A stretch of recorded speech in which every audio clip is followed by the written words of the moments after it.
Hello everyone, welcome to star IQ. आज है 27 दिसंबर और 27 दिसंबर 2020 के हरियाणा करंट अफेयर इस वीडियो में हम लोग पढ़ने वाले हैं। आइए स्टार्ट करते हैं आज के करंट अफेयर। अगर आपको मेरे द्वारा पढ़ाए गए सभी लेक्चर्स का पीडीएफ फाइल चाहिए तो आप मेरे Telegram channel star IQ PDF को जरूर ज्वाइन कीजिएगा।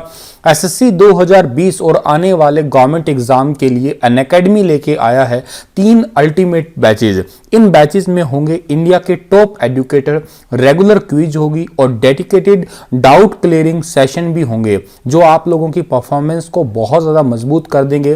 पिछले कुछ चैलेंजेस बैच के बाद में उनकी बड़ी धमाकेदार परफॉर्मेंस थी, बहुत सारे बच्चों की डिमांड थी। उन्हीं डिमांड्स को देखते हुए ये अब नए बैच जो हैं वो स्टार्ट किए जा रहे हैं। आप लोगों से सबसे पहला तो मेरा ये कहना है कि आप जल्दी से जो है डिस्क्रिप्शन बॉक्स में दिए गए लिंक पे जाके इन बैचेस को एनरोल कर लीजिएगा, क्योंकि क्या है 31 दिसंबर के बाद में जो है इन बैचेस का प्राइस जो है वो बढ़ जाएगा।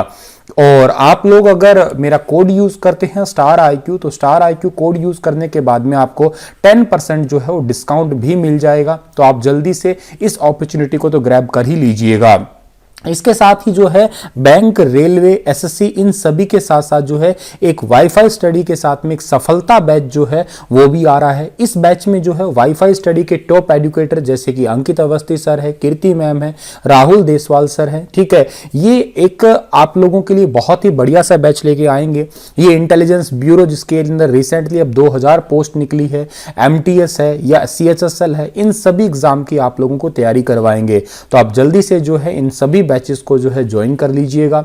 इसके अलावा एक ब्रह्मास्त्र बैच भी है जो कि एसएससी के साथ साथ जो है आपको रेलवे, एनटीपीसी वगैरह एग्जाम की तैयारी करने में मदद करेगा। तो आप जल्दी से जो है इन सभी बैचेस को ज्वाइन कीजिएगा डिस्क्रिप्शन बॉक्स में दिए गए लिंक। हरियाणा के भीम अवार्ड तेंजिंग नार्गे राष्ट्रीय साहसिक पुरस्कार विजेता खिलाड़ियों को पहली बार कितने रुपए का मानदेय दिया जाएगा? तो ये दिया जाएगा 5000 रुपए, यानी कि ए ऑप्शन जो है इस क्वेश्चन का हमारा वो बिल्कुल ठीक रहेगा। बढ़ते हैं आगे और आज का पहला क्वेश्चन क्या होगा? कोरोना रिकवरी रेट बढ़ाने में हरियाणा देश में कौन से नंबर पे है वर्तमान में? तो हरियाणा जो है देश के अंदर वर्तमान में 10वें नंबर पे है, यानी कि सी ऑप्शन जो है इस क्वेश्चन का हमारा वो बिल्कुल ठीक रहेगा। नवंबर के लास्ट वीक में 7.84% एक्टिव मरीज थे, लेकिन अब घट के सिर्फ 1.9% ही एक्टिव मरीज रह चुके हैं हरियाणा के अंदर। और इस मामले में हरियाणा जो है देश भर के अंदर 10वें स्थान पे है। अच्छा, 10वें स्थान पे है देश भर में, तो नंबर 1 पे कौन होगा सर? सबसे बेहतर स्थिति है आंध्र प्रदेश की, जहां पे एक्टिव केसेस 0.4% ही है केवल। और अब जो है हरियाणा के अंदर 5150 एक्टिव मरीज हैं। हरियाणा में सबसे कम एक्टिव मरीज है नूहू के अंदर केवल 18, और गुरुग्राम में सबसे ज्यादा है 6275 एक्टिव मरीज हैं, ठीक है। और ओवरऑल रैंकिंग में है ये 5150 आपकी, ठीक है। मतलब एक रेशियो निकाल के अगर जिलों की बात कर रहा हूं तो ऐसे आप देख लीजिएगा, अलग आंकड़े हैं ये, ठीक है।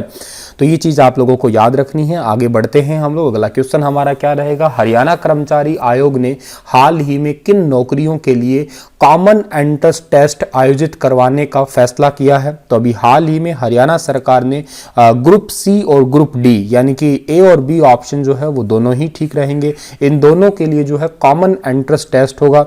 मैंने सुबह ही एक छोटा सा वीडियो बनाया था आप लोगों के लिए, अगर आप लोगों ने उस वीडियो को देखा होगा। One time registration portal launch कर दिया है। बेसिकली पोर्टल लॉन्च किया है 25 दिसंबर को सुशासन दिवस के उपलक्ष्य पे, लेकिन ये पोर्टल एक्टिव कब से हो रहा है? ये 3 जनवरी को एक्टिव हो रहा है, याद रखिएगा। इस पोर्टल का मतलब क्या है कि एचएसएससी में अब आपको वन टाइम रजिस्ट्रेशन करना होगा, उसके बाद में जो है आपको बार बार फीस जो है वो नहीं देनी होगी। ये एक टाइप का बहुत इंपॉर्टेंट चीज हो जाएगी, ठीक है। सामान्य जाति के प्रार्थी है, यानी कि जो जनरल कैटेगरी है, वो एक ही बार में 500 रुपए फीस ली जाएगी। अब एक बार 500 रुपए ली तो बार बार आपको जो है वो फॉर्म नहीं भरने पड़ेंगे, ना ही आपको अपनी पर्सनल इंफॉर्मेशन फिल करनी पड़ेगी। और जो आपकी अनुसूचित जाति, पिछड़े वर्ग और आर्थिक रूप से कमजोर श्रेणी के प्रार्थी हैं, उनसे 250 रुपए लिए जाएंगे। और जितनी बार चाहे आवेदन पत्र भर सकेंगे, मतलब क्राइटेरिया होगा। फॉर एग्जाम्पल बात करते हैं 1 साल के ड्यूरेशन के अंदर जितने भी एप्लीकेशन फॉर्म निकलते हैं उसमें कितने भी बार वो जो है चाहे वो अप्लाई कर सकते हैं, बार बार फीस जो है उनकी नहीं लगेगी। और ये एक प्रकार का डिजी लॉकर बन जाएगा जिसमें सारे डॉक्यूमेंट जो हैं वो सेव हो जाएंगे, तो बार बार उन्हें अपनी पर्सनल इन्फॉर्मेशन जो है वो भी नहीं देनी होगी, ठीक है। और ये जो आपका कॉमन एंट्रेंस टेस्ट होगा इसके लिए उम्र जो है 18 साल मिनिमम होगी और मैक्सिमम जो है वो 42 साल होगी। जैसे आप जो है HPSC के अंदर इस एज क्राइटेरिया को देखते ही हैं। और अगर मैं बात करता हूँ HSSC की, तो इस बोर्ड की स्थापना 28 जनवरी 1970 को हुई थी और इसके चेयरपर्सन का नाम क्या है, भारत भूषण भारती है। हेडक्वार्टर कहां पे इसका, पंचकुला के अंदर है। हाल ही में हरियाणा की किस यूनिवर्सिटी ने multi functional prosthetic hand model तैयार किया है? तो multi modal prosthetic hand model तैयार किया है अभी हाल ही में GJU ने, यानी कि गुरु Jambheshwar university of science and technology ने। बी ऑप्शन जो है इस क्वेश्चन का हमारा बिल्कुल ठीक है। GJU के मैकेनिकल इंजीनियरिंग विभाग ने प्रोस्थेटिक हाथ का मॉडल तैयार किया है, ठीक है। जो व्यक्ति जिसके हाथ नहीं है, यूं कहिएगा जिसका हाथ या पैर कट जाते हैं, तो उनका दर्द तो आपको सब कुछ पता है कि शब्दों में बयां आप कर ही नहीं सकते हैं, बेबस ही महसूस करते हैं वो अपने आप को। और इसी को देखते हुए प्रोस्थेटिक हैंड के मॉडल को मैकेनिकल विभाग के चेयरमैन डॉक्टर पंकज खटक, डॉक्टर सुमित और PhD स्कॉलर मुनीश कुमार ने जो है, इन तीनों ने मिलकर तैयार किया है। काफ़ी इंपॉर्टेंट होगा ये, जो आप लोगों को एग्जाम के लिए भी याद रखना होगा। नया प्रोस्थेटिक हैंड मॉडल, अब गुरुजी कहेंगे इसके अलावा क्या से पहले तैयार नहीं थे, ये कम लागत का होगा, सस्ता होगा और इसके फीचर थोड़े ज़्यादा होंगे, इसलिए थोड़ा सा इंपॉर्टेंट है ये, ठीक है। इस पे काम करना कब शुरू किया गया था? साल 2019 के अंदर स्टार्ट किया था, सितंबर के अंदर। आर्टिफिशियल इंटेलिजेंस और मशीन लर्निंग टेक्निक का इसमें इस्तेमाल किया है, मतलब AI टेक्निक जो है इसके अंदर शामिल है। तो ये भी एक थोड़ा सा इंपॉर्टेंट चीज होगी। और इसके अंदर जो है आप लोगों को ये हैंड जो है एक रोबोटिक्स के माध्यम से जो है, सेंसर है, ये अपने आप जो है मूव कर सकता है, मतलब एक थिंकिंग बेस्ड जो है काम करेगा। फॉर एग्जांपल जैसे हमारे नॉर्मल हाथ काम कर रहे हैं वैसे ये काम करने में भी सक्षम होगा। चलिएगा GJU के बारे में थोड़ा जान लेते हैं। GJU की स्थापना 1995 को हुई थी और GJU के VC का नाम क्या है? प्रोफेसर टंकेश्वर कुमार। हरियाणा के किस जिले के घुड़सवार खिलाड़ी जयवीर ने जूनियर नेशनल इक्वेस्ट्रियन चैंपियनशिप में 2 गोल्ड मेडल जीते हैं? तो ये जीते हैं करनाल के खिलाड़ी ने, ठीक है। यानी कि C ऑप्शन जो है इस क्वेश्चन का हमारा वो बिल्कुल ठीक रहेगा। करनाल के 14 साल के हैं घुड़सवार खिलाड़ी जिनका नाम है जयवीर मक्कड़। इन्होंने दिल्ली में आयोजित जूनियर नेशनल इक्वेस्ट्रियन चैंपियनशिप में घुड़सवारी खेल प्रतियोगिता में 2 गोल्ड मेडल जो है अपने नाम किए और पूरे भारत का नाम रोशन किया। और एक जो है व्यक्तिगत जंपिंग और एक बार टीम में रह के गोल्ड जो है इन्होंने जीता है।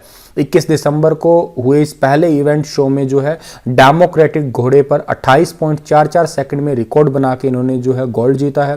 और जबकि ग्रुप में जो है 22 दिसंबर को जंप एक्यूमुलेटर में 32 सेकंड के अंदर ही, 22 नहीं 32 सेकंड में डेमोक्रेटिक का स्कोर जो है 65 रहा और इन्होंने जंपिंग गोल्ड जो है वो जीता था। तो आप थोड़ा ये याद कर लीजिएगा। और ये करनाल के खिलाड़ी हैं और ये बात याद रखिए, करनाल जो है नवीनतम पद्धति द्वारा बसाया गया एक शहर हरियाणा के अंदर। ये स्वच्छता रैंकिंग में नंबर 1 भी है, ये बात भी आप याद कर सकते हैं। आगे जाते हैं तो हरियाणा की किस यूनिवर्सिटी में बने शैक्षणिक ब्लॉक का नाम भारत के सुप्रसिद्ध गणितज्ञ श्रीनिवास रामानुजन जी के नाम पे रखा गया है? श्रीनिवास रामानुजन के नाम पे रखा गया है। ये यूनिवर्सिटी है CBLU, यानी कि C ऑप्शन जो है इस क्वेश्चन का हमारा वो बिल्कुल ठीक रहेगा। चौधरी बंसीलाल विश्वविद्यालय कहाँ पे है सर? भिवानी में। यहाँ पे नया बना है शैक्षणिक ब्लॉक, इसका नाम भारत के सुप्रसिद्ध गणितज्ञ श्रीनिवास रामानुजन जी के नाम पे रखा गया है। आप लोग कमेंट सेक्शन में मुझे ये बताइएगा कि जो ये गणितज्ञ है इन्हीं के लिए एक गणित दिवस भी सेलिब्रेट किया जाता है, वो कब से सेलिब्रेट किए जाने लगा है और भारत के कौन से प्रधानमंत्री थे जिन्होंने इसकी शुरुआत की थी और कौन सी तारीख को जो है ये मनाया जाता है? कमेंट सेक्शन में लिखिएगा आप लोग, ठीक है ना। तो ये बात याद करना। और प्लस में जो है एक बात और याद रखिएगा, इस अवसर पे गुरु नानक देव की 550वें प्रकाशोत्सव पर विश्वविद्यालय द्वारा प्रकाशित एक किताब है जिसका नाम है गुरु नानक देव काव्य और चिंतन धारा, चौधरी बंसीलाल विश्वविद्यालय समग्र परिचय वार्षिक पत्रिका, ठीक है। इसका भी जो है इन्होंने ये कहिएगा विमोचन किया है। तो ये बात आपको याद रखनी है। CBLU की स्थापना 2014 में हुई है। VC का नाम क्या है? राजकुमार मित्ता। हरियाणा सरकार ने नागरिकों की मूलभूत आवश्यकताओं के लिए किसका लक्ष्य रखा है? नागरिकों की मूलभूत सुविधाओं के लिए जो है रखा है 5S का एक नया लक्ष्य। इस 5S का मतलब क्या है? एक सिंगल S का मतलब है शिक्षा, स्वास्थ्य, स्वावलंबन, सुरक्षा और स्वाभिमान। ठीक है, इसका लक्ष्य रखा है हरियाणा सरकार ने। आगे जाते हैं तो हरियाणा सरकार ने शिक्षा क्षेत्र के विस्तार एवं सुदृढ़ीकरण के लिए बजट में कितने प्रतिशत की वृद्धि की है? तो बजट के अंदर जो है 15% की वृद्धि की है हरियाणा सरकार ने एजुकेशन फील्ड को थोड़ा ग्रो अप करने के लिए। ए ऑप्शन जो है इस क्वेश्चन का हमारा वो बिल्कुल ठीक रहेगा। मुख्यमंत्री मनोहर लाल ने नई शिक्षा नीति के तहत कहा है कि कुछ स्थानों पर KG to PG का प्रयोग करने वाले हैं ताकि बच्चों की पढ़ाई में जो है वो रेगुलरिटी रहे, वो टूटे ना पढ़ाई। ठीक है, और बहुत सारे संसाधनों की कमी होती है बच्चों को, उन संसाधनों को जो है वो पूरा करवाया जा सके। तो ये थोड़ा सा इंपॉर्टेंट होगा कि एजुकेशन सेक्टर का बजट जो है उसमें कितने % की वृद्धि हुई है? 15% की हुई है वृद्धि। हाल ही में हरियाणा सरकार ने बेटियों के लिए कितने किलोमीटर के दायरे में महाविद्यालय खोलने का निर्णय किया है?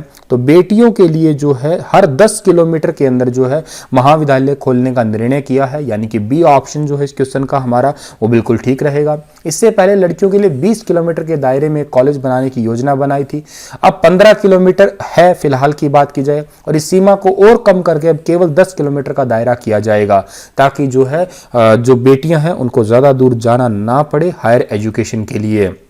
हरियाणा के मुख्यमंत्री ने सूक्ष्म सिंचाई से किस योजना की घोषणा की है? तो हरियाणा के मुख्यमंत्री ने सूक्ष्म सिंचाई से एक योजना की शुरुआत की है। इस योजना का नाम है हर खेत में पानी। ए ऑप्शन सही है, बहुत ही अच्छा क्वेश्चन है, याद करना है आप लोगों को। मुख्यमंत्री ने सिंचाई, सूक्ष्म सिंचाई, माइक्रो इरिगेशन आप कह सकते हो इसे हर खेत में पानी की योजना की घोषणा की है। इसके तहत किसानों को उनके खेत पे ही नहरी पानी आधारित सीवरेज शोधन संयंत्र, जिसको STP कहते हैं, सीवरेज ट्रीटमेंट प्लांट द्वारा उपचारित पानी, ठीक है, यानी कि जो आपका सीवरेज का पानी होता है उसको STP से जो है उसे ट्रीट किया जाएगा और उसे सूक्ष्म सिंचाई परियोजना के माध्यम से उपलब्ध करवाया जाएगा। ये कब से शुरुआत हो रही है सर? 1 जनवरी 2021 से पायलट परियोजना के आधार पर जो है इसे लॉन्च किया जा रहा है। ठीक है, और एक बात और याद रखिएगा, नो सीवरेज शोधन संयंत्र यानी कि नो STP प्लांट जो है तथा महेंद्रगढ़, नारनौल, चरखी दादरी, भिवानी और फतेहाबाद जिलों की नहरों को जो है इसके लिए चयनित किया गया है और परियोजना के पहले चरण में लगभग 600 करोड़ रुपए जो है वो लागत आएगी। इंपॉर्टेंट तरीके से याद कर लेना जी आप लोग। आगे बढ़ते हैं तो हरियाणा में कब से किसी भी तहसील में संपत्ति दस्तावेजों के पंजीकरण की सुविधा शुरू की जाएगी? तो ये की जाएगी 1 अप्रैल 2021 से। बी ऑप्शन जो है इस क्वेश्चन का हमारा वो बिल्कुल ठीक रहेगा। इससे एक तहसील में अव्यवस्थित संपत्ति का पंजीकरण जिलों में स्थित किसी अन्य तहसील में भी किया जा सकेगा। ठीक है, मैं दोबारा बताता हूं, इससे होगा क्या? एक तहसील में अव्यवस्थित, जिसकी व्यवस्था ठीक ढंग से ना हो, उस संपत्ति का रजिस्ट्रेशन जो है जिले में जिले में स्थित कोई भी दूसरी और तहसील है वहां पे किया जा सकेगा। ये जो है 1 अप्रैल 2021 से शुरू होने वाली है। संपत्ति के जितने भी संपत्ति उसके डॉक्यूमेंट के रजिस्ट्रेशन की सुविधा की शुरुआत की जा रही है, ये याद रखना है आपको। इसी के साथ में ये लेक्चर तो समाप्त होता है और आपके लिए क्वेश्चन रहेगा, हरियाणा के किस गांव को पर्यटक स्थल के रूप में विकसित किया जाएगा? गांव है घुरसल, चिकनवास, राखीगढ़ी, गोविंदपुरा। बताइए जी विस्तार से इसके बारे में। कल फिर हाजिर होऊंगा लेटेस्ट अपडेट के साथ। तब तक आप हंसते रहना, मुस्कुराते रहना। स्टार IQ यूट्यूब चैनल को सब्सक्राइब करना बिल्कुल मत भूलना। 2020 खत्म होने वाला है और चैनल के 20,000 सब्सक्राइबर भी पूरे होने वाले हैं, तो आप थोड़ा सा सहयोग कीजिएगा कि जल्दी से 20,000 हो जाए। ये मेरी अपेक्षा, अभिलाषा है आपसे। धन्यवाद।